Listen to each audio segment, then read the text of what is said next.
When I'm up there doing something that has so much potential for fear that it might be so overwhelming to people that they may not even be able to see it. It's almost like I had to break my own mind.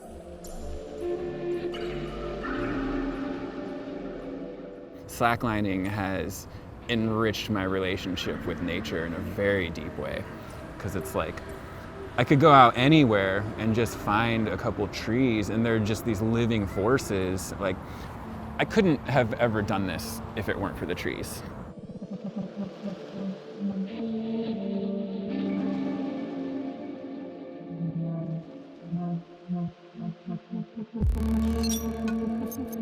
You know, there was this 7-year-old kid, him and his mom, and it was funny because like he was so into slacklining, as kids often are, but this kid particularly. And he's up there just walking, and I'm helping him. He's walking along, and then this butterfly flies by, and then so he tells me, he's like, you know, but that's kind of the way that it is when you're on the line. You know, the butterfly flies by, and you just got to let it fly, and you just got to keep going.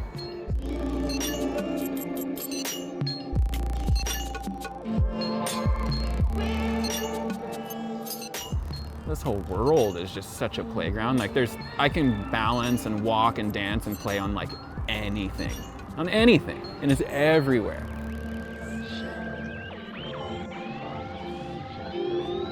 I had this idea where it's like, well, if you're good enough at something and you know you're good enough at it and you have enough confidence in your ability, then why would an outside environment keep you from your abilities?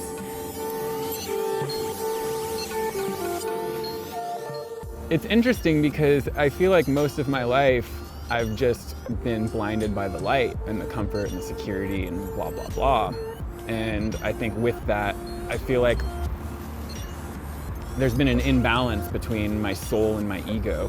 And I look at my ego as the light, and I look at my soul as the darkness, because the soul is the abyss. The soul is the connector to the abyss, the universe. But the ego is just blinded and just the child trying to be comfortable. When I talk about all the distractions and what have you, that's just me giving ego the reins.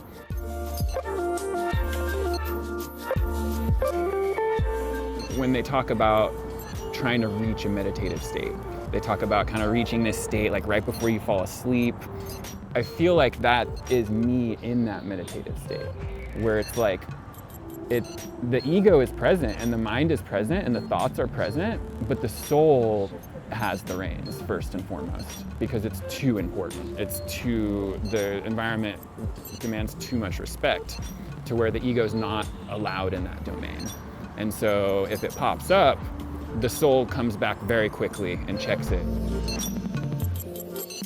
I've let go of huge elements of fear in my life.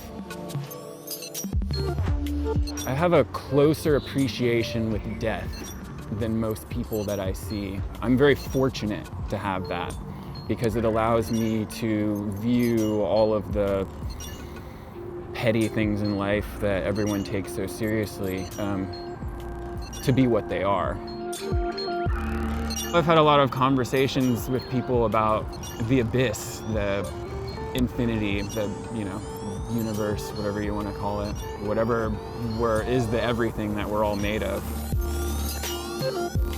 Women seem much more comfortable in that relationship. My friend pointed out, she thought that that's because women have the womb, and the womb is the abyss, and so they have this innate relationship with the infinity. I see all of the feminine energy around me, and I see the parts that I need to work on, and I see just so much lack of playfulness and so much control as a result of kind of conceptualizing how I'm supposed to be as a man.